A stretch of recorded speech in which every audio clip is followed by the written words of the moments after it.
Dalam nama Bapa dan Putra dan Roh Kudus. Amin. Ya Allah Bapa kami bersyukur kepadamu karena Engkau selalu ada beserta kami. Engkau hadir dalam setiap firman yang kami baca dan kami renungkan. Dan kami mohon, utuslah Roh Kudus-Mu kepada kami, agar segala perhatian dan akal budi kami terarah kepadamu, lewat firman dan renungan yang akan kami dengarkan saat ini. Semoga dengan mendengarkan dan merenungkan sabda-Mu, kami memperoleh kekuatan untuk menghadapi dan menghidupi seluruh tugas karya dan pelayanan kami sehari-hari seturut kehendak-Mu. Sebab Engkaulah Tuhan dan pengantara kami. Amin.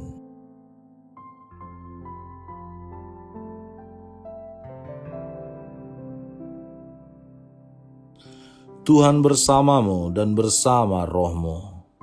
Inilah Injil suci menurut Matius. Dimuliakanlah Tuhan. Tetapi waktu Yesus mendengar bahwa Yohanes telah ditangkap, menyingkirlah ia ke Galilea. Ia meninggalkan Nazaret dan diam di Kapernaum di tepi danau di daerah Zebulon dan Naftali, supaya genaplah firman yang disampaikan oleh Nabi Yesaya. Tanah Zebulon dan tanah Naftali jalan ke laut, daerah seberang Yordan, Galilea, wilayah bangsa-bangsa lain. Bangsa yang diam dalam kegelapan telah melihat terang yang besar, dan bagi mereka yang diam di negeri yang dinaungi maut telah terbit terang. Sejak waktu itulah Yesus memberitakan, bertobatlah sebab kerajaan surga sudah dekat. Yesus pun berkeliling di seluruh Galilea. Ia mengajar dalam rumah-rumah ibadat dan memberitakan Injil kerajaan Allah, serta melenyapkan segala penyakit dan kelemahan di antara bangsa itu. Maka tersiarlah berita tentang dia di seluruh Syria dan dibawalah kepadanya semua orang yang buruk keadaannya, yang menderita berbagai penyakit dan sengsara, yang kerasukan, yang sakit anyan, dan yang lumpuh. Lalu Yesus menyembuhkan mereka. Maka orang banyak berbondong-bondong mengikuti dia. Mereka datang dari Galilea dan dari Dekapolis, dari Yerusalem dan dari Yudea dan dari seberang Yordan. Demikianlah sabda Tuhan. Terpujilah Kristus. Saudara-saudari terkasih, Yesus menunjukkan kepada manusia bagaimana menjadi manusia yang baik dan benar di hadapan Allah. Yesus hadir untuk menunjukkan kebaikan hati Allah, dan Yesus diutus untuk membawa keselamatan. Pintu masuk kepada keselamatan adalah melalui pertobatan. Pertobatan sebagai pangkal keselamatan dimulai dengan menerima Yesus sebagai Sang Terang. Dengan menerima dan percaya pada nama Yesus Kristus sebagai manusia, maka ia akan tinggal di dalam roh Allah. Menyingkirnya Yesus meninggalkan Nazaret adalah penggenapan rencana Allah sebagaimana firman yang disampaikan oleh Nabi Yesaya. Nubuat Yesaya ini berangkat dari kegelisahan umat Israel yang mengalami pembuangan ke Asyur. Dan terang perjanjian baru menjawab kegelisahan tersebut melalui menyingkirnya Yesus ke Zebulon dan Naftali. Bahwa kerajaan surga telah dekat. Bahwa untuk menyambut kerajaan surga adalah melalui sebuah pertobatan. Pada masa itu dan sebelumnya, wilayah Galilea dihuni oleh orang Samaria, yaitu orang-orang yang berdarah campuran. Orang Yahudi kultural maupun yang saleh menganggap orang Samaria tidak murni, dan karena itu mereka najis secara moral, rohani maupun fisik. Pada umumnya orang Yahudi enggan berurusan dengan orang Samaria. Itulah salah satu alasan mengapa Yesus dari Nazaret dan murid-muridnya ditanggapi dengan rasa curiga, ejekan, dan bahkan kebencian oleh para pemimpin Yahudi yang saleh di Yerusalem. Mereka sendiri menyebut Yesus orang Samaria. Ia menjawab mereka dengan perumpamaan tentang orang Samaria yang murah hati. Bertobatlah sebab kerajaan surga sudah dekat. Matius 4 ayat 17. Hal ini disampaikan oleh Yesus karena masyarakat di Galilea khususnya di Kapernaum seperti dikisahkan adalah bahwa bangsa yang masih tinggal di dalam kegelapan. Kehadiran Yesus sang terang akan menyinari hati mereka yang masih tinggal di dalam kegelapan. Selain mewartakan Injil Kerajaan Allah, Yesus juga menyembuhkan semua sakit penyakit, sehingga pewartaan Yesus tersiar kemana-mana.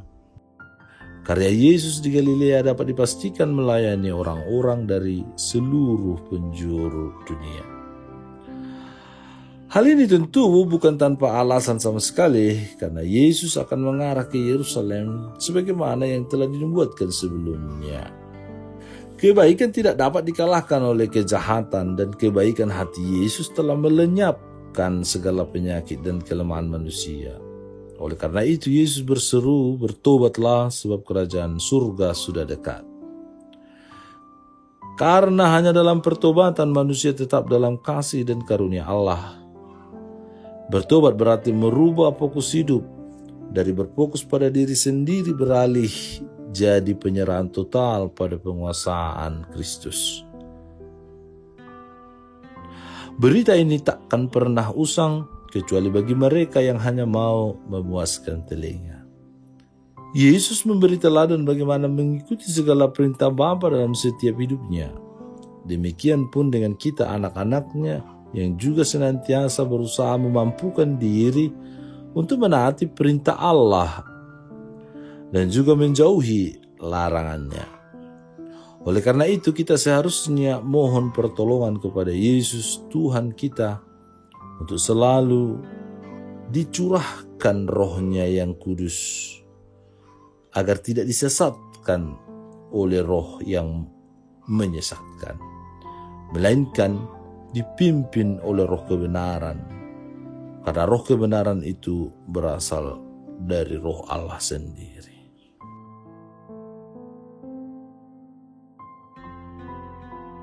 Ya Tuhan, terangilah hati kami, agar kami sanggup menemukan kehendak-Mu dan siap sedia mengikuti jalan-Mu menuju kegembiraan dan kebahagiaan sejati. Jadikanlah kami sebagai alat-Mu yang membawa terang bagi sesama, dengan pertobatan, dengan rekonsiliasi, dengan berdamai, baik kepada sesama, kepada alam ciptaan, terutama membangun relasi yang baik denganmu. Dengan pengantaran Kristus Tuhan kami. Amin. Tuhan bersamamu dan bersama rohmu. Semoga saudara sekalian dilindungi, dibimbing, dan diberkati oleh Allah yang Maha Kuasa, Bapa dan Putra dan Roh Kudus. Amin. Allah Bapa kami, penuntun kehidupan, Engkau telah menuntun Abraham menuju tanah terjanji. Engkau juga menuntun bangsa Israel menuju tanah Yerusalem melalui tangan Musa. Kini kami umat-Mu keuskupan Padang sedang berjalan bersama dalam sinode kefikepan menuju keselamatan yang Engkau janjikan dalam diri Putra-Mu Yesus Kristus. Tuntunlah peziarahan hidup kami dengan kuasa Roh Kudus-Mu, agar kami tetap tabah, sabar, dan setia menghadapi kesulitan dan tantangan hidup. Bimbinglah kami supaya mampu berjalan bersama, saling meneguhkan dalam iman, harapan, dan kasih. Bunda Maria, doakanlah kami putra-putrimu sepanjang sinode kefikepan ini berlangsung. Ya Bapa, Engkau kami sembah dan muliakan, kini dan sepanjang masa. Amin.